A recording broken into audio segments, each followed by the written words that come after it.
I just want to pile good news on top of good news on top of good news for you.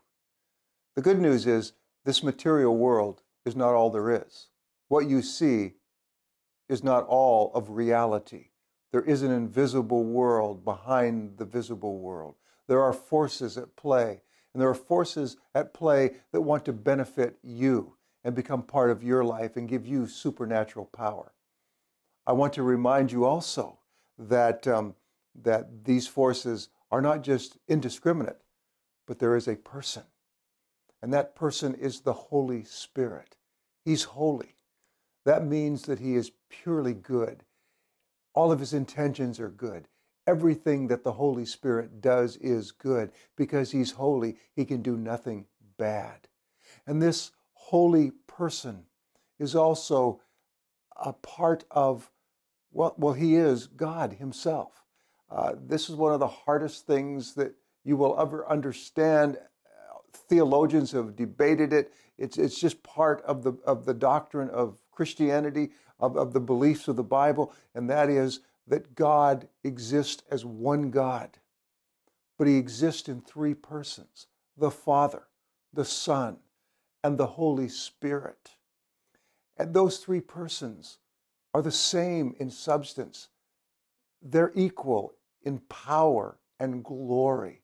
They have lived in all of eternity past in a perfect oneness of intimacy and relationship. It boggles the mind to understand that we have only one God, but yet that this one God exists in three separate persons. No one can really explain it. St. Augustine was walking by the seashore one day, and he saw a little boy digging a hole in the sand with a seashell, and he asked the boy what he was doing, and he said, "I'm filling the hole with the ocean." And he laughed, St. Augustine, and he said to himself, that's what I try to do when I try to understand the Trinity. I try to fill this hole of my mind, my small mind, with the infinity of God and of the Trinity. I can't do it. Suffice it to say that the Holy Spirit is God. He's very God of very God. That means he has all of the power of God. Because he is a spirit, he is infinite in size.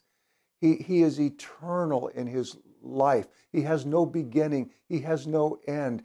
His power is omnipotent. It's immense. It's beyond anything in this universe.